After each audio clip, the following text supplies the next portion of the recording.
Ampere's law करते हैं। अच्छा, एम्पियर जो है वो एक फ्रेंच साइंटिस्ट थे, है ना, ऑन्द्रे एम्पियर करके नाम था इनका। तो उन्होंने काम किया था सबसे पहले इस कॉन्सेप्ट पे, तो इसीलिए इस लॉ का नाम जो है वो उनके नाम पे है। अच्छा, इसी कॉन्सेप्ट पे बाद में मैक्सवेल ने भी काम किया था। मैक्सवेल जिन्होंने इलेक्ट्रोमैग्नेटिक वेव्स की इक्वेशंस दी थी, तो उन्होंने भी काम किया था बाद में, पर लॉ का नाम जो है वो एम्पियर के नाम पे, ठीक है। अच्छा, एम्पियर लॉ अभी हम करेंगे, है ना, तो इसमें आपको जैसे-जैसे हम इसके कॉन्सेप्ट को देखेंगे, आपको ये फ़ील होगा कि जो हमने इलेक्ट्रोस्टैटिक्स में गॉस लॉ किया था, है ना, उसके साथ में काफ़ी सिमिलैरिटी है। तो ऐसा करते हैं, जो गॉस लॉ में अपन ने जो कॉन्सेप्ट देखा था, है ना, उसको ब्रीफली एक बार टच कर लेते हैं दोबारा। तो उससे क्या होगा, एम्पियर लॉ को भी आपको एप्रिशिएट करने में, है ना, आसानी हो जाएगी। तो गॉस लॉ में हमने क्या देखा था, गॉस लॉ में हमने क्या देखा था कि एप्सिलॉन नॉट इनटू फ्लक्स किसी भी क्लोज सरफेस पे, ये किसके बराबर होता था, उस क्लोज सरफेस के अंदर जो चार्ज है उसके बराबर होता था। और ये फ्लक्स हम किस तरह से, इलेक्ट्रिक फ्लक्स किस तरह से डिफाइन करते थे, क्लोज सरफेस पे E ds, और ये उसके अंदर जो चार्ज होता था उसके बराबर होता था। तो फिर हमने क्या देखा था कि जैसे सपोज ये कोई एक 3D सरफेस है, ठीक है, और ds जो है वो एरिया है, सरफेस एरिया है इस 3D सरफेस का। और इस सरफेस में सपोज हम प्लस Q1 चार्ज यहाँ डाल दें, और सपोज एक माइनस Q1 चार्ज यहाँ डाल दें, ठीक है, और एक इसको माइनस Q2 कर देते हैं, ठीक, और प्लस Q3 चार्ज इधर डाल दें जो कि इस सरफेस के बाहर है। तो इस सरफेस के लिए जब हम ये EDS कैलकुलेट करेंगे, तो उसमें जो इलेक्ट्रिक फील्ड है, वो इलेक्ट्रिक फील्ड, ये तीनों चार्जेस हैं, उनके इलेक्ट्रिक फील्ड के कारण हम ऐड करेंगे, ठीक है। तो जैसे फॉर एग्जांपल हमने ये वाला सरफेस एरिया ले लिया, ये छोटा सा ds, हमने ये सरफेस एरिया ले लिया, और ds को हमने किस तरह से डिफाइन किया था कि ds जो है वो वेक्टर था, और वो वेक्टर होता था हर एक, ये छोटा सा पोर्शन है जो एरिया का, उसके परपेंडिकुलर होता था और बाहर आता हुआ, है ना, इस टाइप का डायरेक्शन होता था उसका, है कि नहीं। तो ये ds का डायरेक्शन कुछ इस टाइप का होता था, ठीक है। अब हमको EDS कैलकुलेट करना है इस वाले ds के लिए, तो क्या कॉन्सेप्ट था कि हम जो तीनों चार्जेस हैं इनके इलेक्ट्रिक फील्ड को पहले बना लें। तो जैसे ये प्लस Q1 है, तो इसकी इलेक्ट्रिक फील्ड सपोज इस डायरेक्शन में होगी, माइनस Q2 है, इसकी इलेक्ट्रिक फील्ड सपोज इस डायरेक्शन में होगी, है कि नहीं, E2, और प्लस Q3 है, इसकी इलेक्ट्रिक फील्ड सपोज इस डायरेक्शन में, ठीक है। तो इन तीनों इलेक्ट्रिक फील्ड्स के जो नेट इलेक्ट्रिक फील्ड होगी उसका कोई एक पर्टिकुलर डायरेक्शन ले लें। सपोज ये डायरेक्शन हमने ले लिया जो E है ना, नेट इलेक्ट्रिक फील्ड। और EDS कैसे कैलकुलेट किया हमने, net electric field dot ds, जो भी एंगल होगा इसके बीच में, है ना, ये इस वाले ds के लिए हमने EDS कैलकुलेट किया। और इसी तरह से जो है वो हम, कॉन्सेप्ट ये था कि इसमें हर एक एरिया के लिए यही सेम एक्सरसाइज यदि की जाए तो क्या आएगा, यदि इसको हम करें, ये तो ऑब्वियसली कॉम्प्लिकेटेड टाइप का सरफेस है, पर इस एक्सरसाइज को यदि हम पूरा करें तो क्या आएगा, है ना, ये लेफ्ट हैंड साइड ये बराबर होगा जो चार्ज अंदर है उसके बराबर होगा। तो इस वाले केस में ये किसके बराबर हो जाएगा, Q1 माइनस Q2, ठीक है। तो उसमें मतलब ये चीज था कि जैसे हमने इलेक्ट्रिक फील्ड तो Q3 की भी, है ना, अकाउंट में ली थी, EDS कैलकुलेट करते टाइम Q3 की इलेक्ट्रिक फील्ड हमने इग्नोर नहीं की, है ना, अकाउंट में ली, बट Q3 की इलेक्ट्रिक फील्ड जो है वो इस EDS को कंट्रीब्यूट नहीं करती है। इस सरफेस एरिया के लिए जो EDS हमने कैलकुलेट किया तो उसको कंट्रीब्यूट नहीं करती। तो और ऐसा क्यों था, है ना, वो भी हमने देखा था कि भाई चूंकि जैसे इसकी इलेक्ट्रिक फील्ड Q3 की इस टाइप से होगी, तो उसमें क्या, जैसे सरफेस जो है ना, कुछ सरफेसेस में इलेक्ट्रिक फील्ड ये अंदर एंटर कर रही है, ठीक है। तो इनका डायरेक्शन जो है इसका और जो ds है ना, यहाँ पे जैसे ds इस डायरेक्शन में होगा, यहाँ पे ds इस डायरेक्शन में होगा, इस डायरेक्शन में होगा, इस डायरेक्शन में होगा, आप देख रहे हैं। और इस तरफ जो है ये Q3 ऐसे करके बाहर जा रही है और यहाँ पे ds जो है वो इस डायरेक्शन में होगा, है ना, अपोजिट डायरेक्शन में। तो बेसिकली ये EDS के टर्म्स जो हैं वो एक दूसरे को कैंसिल आउट कर देते हैं जब चार्ज बाहर होता है। जब चार्ज बाहर होता है तो EDS कैंसिल आउट कर देते हैं, तो केवल अंदर के चार्जेस जो हैं वो EDS को कंट्रीब्यूट करते थे, ठीक है। बाहर का चार्ज जो है वो EDS को कंट्रीब्यूट नहीं करता। फील्ड जरूर आएगी, है ना। यदि कोई बोले कि भाई इस वाले पॉइंट पे आप फील्ड निकालें, तो इस वाले पॉइंट पे फील्ड निकालने के लिए हम तीनों चार्जेस की इलेक्ट्रिक फील्ड को ऑब्वियसली वेक्टोरियली ऐड करेंगे।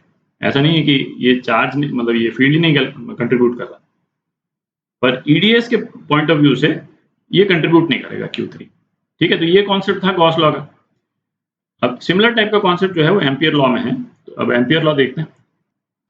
तो जैसे यहाँ पे अपन ने क्या किया, अपन ने 3 वायर ले लिए और ये 3 वायर अभी जो है ना, ये एक तरह से परपेंडिकुलर हमने लिए हैं जो इस स्क्रीन से के थ्रू पास हो रहे हैं। और जो जैसे लाल वाला जो वायर है उसमें करंट का डायरेक्शन जो है वो पेपर के थ्रू बाहर की तरफ है, और जो ब्लू वाला वायर है उसका जो डायरेक्शन है ना, वो पेपर के अंदर है, ठीक है। तो इस टाइप से ले लेते हैं। अच्छा, ये जो वॉयलेट लाइन जो दिख रही है इसको आप इमेजिन करें, ये एक तरह से क्लोज्ड एक वायर लूप है ना, लाइन लूप है। ये कोई क्लोज्ड 3 डायमेंशनल सरफेस एरिया नहीं है ना। जैसे ये 2 डायमेंशन में एक बेसिकली एक लाइन से हमने खींच दिया, ठीक है। सपोज कोई वायर होता तो वायर जो है वो इस टाइप का दिखता, ठीक है। तो ये इमेजिनरी लूप एक हमने ले लिया है कोई भी। तो एम्पियर लॉ क्या बोलता है कि इस लूप के ऊपर, क्लोज लूप है ना, इस लूप के ऊपर magnetic field dot product dl ये किसके बराबर होगा, ये म्यू नॉट I इनसाइड, ठीक है। मतलब ये हुआ कि हम इस लूप के लिए यदि BDL कैलकुलेट करें, अभी हम आएंगे कि BDL किस तरह से कैलकुलेट करेंगे, तो ये किसके बराबर होगा, इस लूप के अंदर जितना करंट है, ठीक है। अब जैसे I1 करंट जो है वो बाहर की तरफ है और I2 अंदर की तरफ है, तो जैसे इस वाले केस में ये हो जाएगा I1 माइनस I2 के बराबर हो जाएगा। अच्छा, अब ऐसा करते हैं जैसे BDL कैलकुलेट करते हैं, ठीक है। तो DL जो है, DL का डायरेक्शन, DL वेक्टर लिया है ना, इस वेक्टर का डायरेक्शन आप चाहें तो काउंटर क्लॉकवाइज ले लें या क्लॉकवाइज ले लें, कंसिस्टेंटली कोई भी एक डायरेक्शन में ले लें।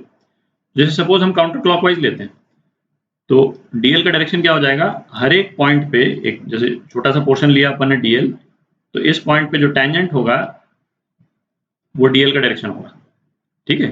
ये छोटे छोटे जो सेगमेंट्स हम लेते हैं इस कॉइल के, तो उस सेगमेंट पे जो टेंजेंट बनेगा है ना, वो DL का डायरेक्शन होगा, ठीक है।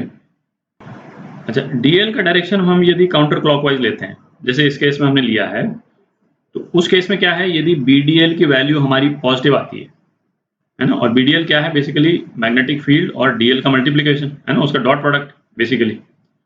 तो यदि ये वैल्यू पॉजिटिव आती है, इसका मतलब इस लूप में जो करंट है वो नेट बाहर की तरफ आ रहा है, ठीक है। और ये राइट हैंड थंब रूल से आप अप्रिशिएट भी कर सकते हैं, भाई आप राइट हैंड थंब रूल लगाएंगे, यदि जो करंट बाहर आ रहा है तो उसमें मैग्नेटिक फील्ड का डायरेक्शन क्या होगा, काउंटर क्लॉकवाइज डायरेक्शन में होगा, मतलब DL के डायरेक्शन में। तो ऑब्वियस है कि BDL उस केस में, सपोज ये ब्लू वाला करंट होता ही नहीं, ठीक है, तो BDL क्या होगा, पॉजिटिव होगा, यदि DL को हम काउंटर क्लॉकवाइज लेते हैं, ठीक है। पर लेने को आप किसी भी डायरेक्शन में ले सकते हैं, बट आपको अंडरस्टैंडिंग क्लियर रहनी चाहिए, ठीक है। अब इस वाले पॉइंट पे हम B निकालते हैं, मैग्नेटिक फील्ड। हम तीनों करंट के कारण मैग्नेटिक फील्ड जो है उसको हम अकाउंट फॉर करेंगे, ठीक है। तो राइट हैंड थंब रूल से यदि हम देखें तो I1 का मैग्नेटिक फील्ड जो है वो इस डायरेक्शन में होगा, B1, ठीक है। आपका जो I2 है, I2 का मैग्नेटिक फील्ड इस डायरेक्शन में होगा। अभी हम केवल डायरेक्शन देख रहे हैं, है ना, हमको मालूम नहीं है कौन सा करंट बड़ा है छोटा है या जो भी है। और तीसरा I3 का जो मैग्नेटिक फील्ड है वो इस डायरेक्शन में होगा, B3, ठीक है। तो डिपेंडिंग ऑन कि कौन सा करंट ज़्यादा है या है ना छोटा है, हम सपोज ये मानते हैं कि नेट जो मैग्नेटिक फील्ड है वो सपोज इस डायरेक्शन में आता है, ये हो गया बी नेट। तो बी डी एल जो हम कैलकुलेट कर रहे हैं वो बेसिकली हम क्या कैलकुलेट कर रहे हैं, इस डी एल वाले पोर्शन के लिए B net dot D L, ठीक है, ये बी नेट निकला हमारा और B net dot D L, इसके बीच में जो भी एंगल होगा वो। तो इस तरह से हम कैलकुलेट कर रहे हैं हर एक सेगमेंट के लिए, है ना। हमने यहाँ के लिए कैलकुलेट किया, फिर कोई एक दूसरा डीएल लिया उसके लिए कैलकुलेट किया, फिर हमने तीसरा डीएल लिया उसके लिए कैलकुलेट किया। तो इस तरह से हमारे पास में पूरे लूप के लिए बीडीएल की वैल्यू आ जाएगी, ठीक है। तो बीडीएल की वैल्यू किसके बराबर आएगी, इसके बराबर आएगी कि अंदर करंट जो है वो, जो करंट वायर्स कैरी कर रहे हैं, है ना, जो लूप के अंदर का जो करंट है वही कंट्रीब्यूट करता है बीडीएल को।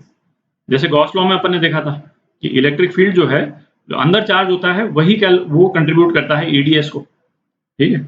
अब इस केस में भी यदि आप देखें कि ये I3, हम I3 का मैग्नेटिक फील्ड तो हम ले रहे हैं, है ना, अकाउंट फॉर तो हम कर ही रहे हैं, I3 के मैग्नेटिक फील्ड को हमने इग्नोर नहीं किया, ये B3 है यहाँ पे, पर I3 का मैग्नेटिक फील्ड जो है कंट्रीब्यूट नहीं कर रहा है, ठीक है। अच्छा, क्यों कंट्रीब्यूट नहीं कर रहा है ना, इसको भी हम देख सकते हैं एक रफ अप्रोक्सीमेशन वाला एक एग्जांपल लेकर के, है ना। आप अप्रिशिएट तो कर ही पाइएगा, ठीक है। तो देखते हैं, एक चीज देखते हैं। तो एम्पियर लॉ का क्या रिलेशन अभी अपन ने देखा कि क्लोज लूप में बीडीएल जो है वो mu not I inside the loop, है ना, इसके बराबर होता है। और फिर अपन ने ये कहा कि यदि कोई वायर कैरिंग करंट जो है लूप के बाहर है तो ये इस बीडीएल वाली टर्म को कंट्रीब्यूट नहीं करेगा, है ना। तो इसके कारण जो मैग्नेटिक फील्ड है उसको यदि हम इंटीग्रेट कर दें पूरे लूप पे तो वो जीरो आएगा, ठीक है, वो इस टर्म पे कंट्रीब्यूट नहीं करता है।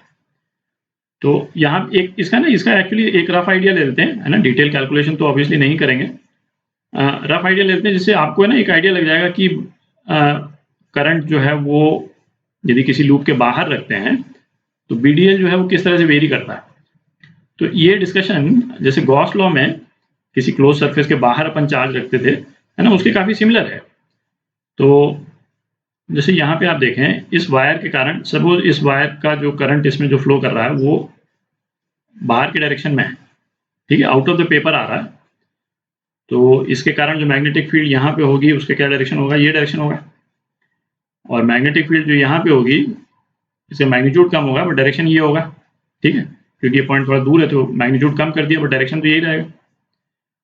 अच्छा, डीएल जो है वो यहाँ पे इस डायरेक्शन में है और यहाँ पे डीएल जो है वो किस डायरेक्शन में है, डीएल इस डायरेक्शन में है, ठीक है। तो अब आप देखें कि यहाँ पे मैग्नेटिक फील्ड और डीएल के बीच में एंगल कितना है, 180, और यहाँ पे डीएल और मैग्नेटिक फील्ड के बीच में एंगल कितना है, 0 डिग्री, ठीक है। तो बीडीएल की जो वैल्यू है वो यहाँ पे क्या होगी, यहाँ पे नेगेटिव होगी और यहाँ पॉजिटिव होगी, ठीक है। अच्छा, इसके बीच वाले जो पॉइंट्स जो हैं इसमें बेसिकली हो क्या रहा है, जैसे जैसे अपन यहाँ से यहाँ मूव करेंगे ये नेगेटिव, ये कुछ पोर्शन तक तो नेगेटिव रहेगा बीडीएल और उसके बाद में पॉजिटिव होना शुरू होगा, ठीक है। जैसे एक और कोई पॉइंट ले लें अपन, यदि सपोज यहाँ पॉइंट ले लेते हैं, ठीक है, तो यहाँ मैग्नेटिक फील्ड जो है वो इस डायरेक्शन में है, ठीक, और जो डीएल है वो डीएल कुछ इस डायरेक्शन में।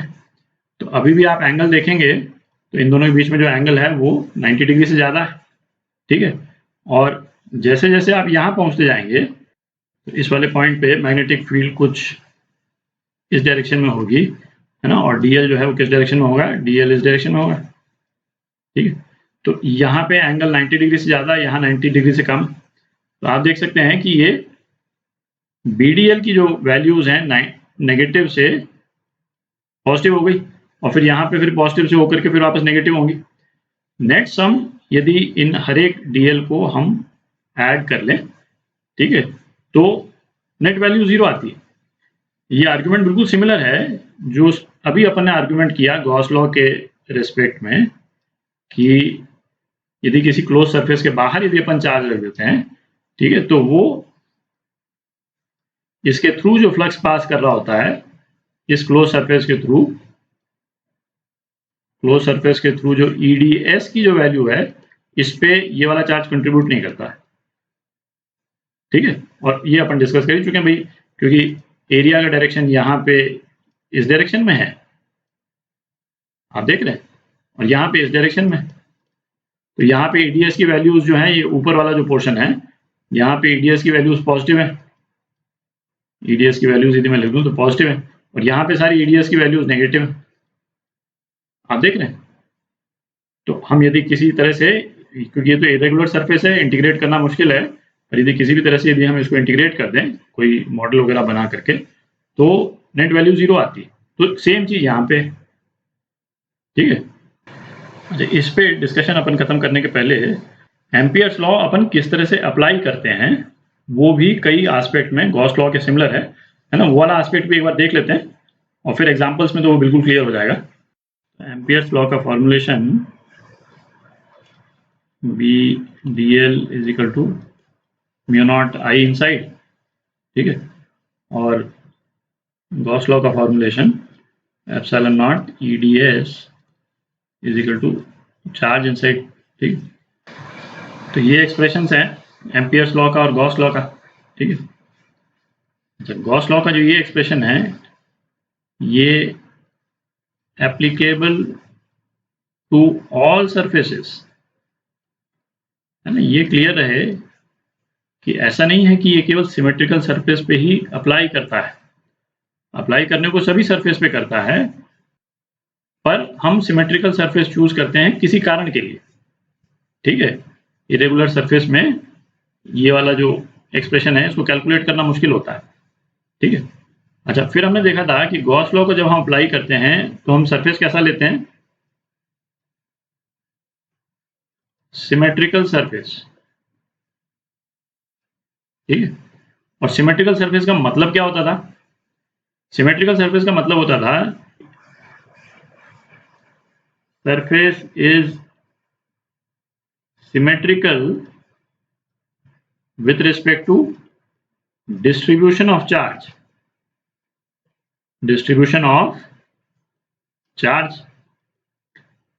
और इसका इम्प्लीकेशन क्या हो जाता था, ये चूज करने के बाद इम्प्लीकेशन क्या हो जाता था, पूरे सरफेस पे E यूनिफॉर्म हो जाता था, ठीक है।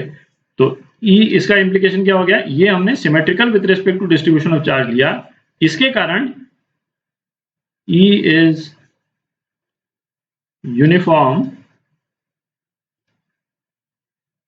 थ्रू आउट सरफेस,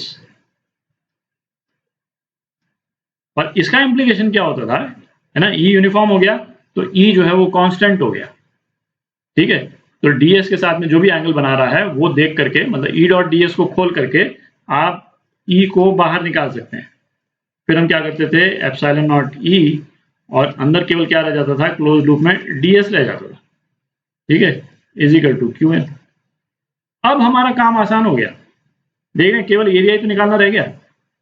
तो ये लॉजिक होता था सिमेट्रिकल सरफेस लेने का, ठीक है, और इस तरह से हम निकालते थे।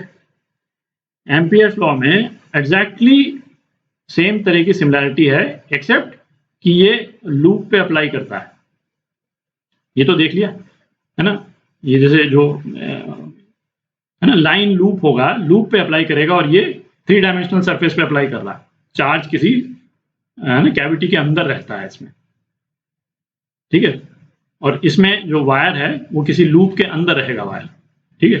तो इसमें भी हम लिख सकते हैं applicable to all close loops,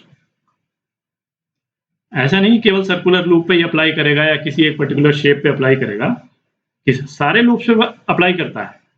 वो एक अलग बात है कि हम सिमेट्रिकल लूप को चूज करेंगे इस केस में भी, और क्यों, एग्जैक्टली सेम लॉजिक, ठीक है। तो इस वाले केस में भी हम क्या करेंगे, यहाँ सिमेट्रिकल सरफेस लेते थे, यहाँ हम जब इसको अप्लाई करेंगे, आप देखिएगा सब्सिक्वेंट वीडियोज में, सिमेट्रिकल लूप लेंगे, और सिमेट्रिकल लूप का मतलब क्या होगा, सिमेट्रिकल लूप लेने का मतलब ये हुआ कि लूप इज सिमेट्रिकल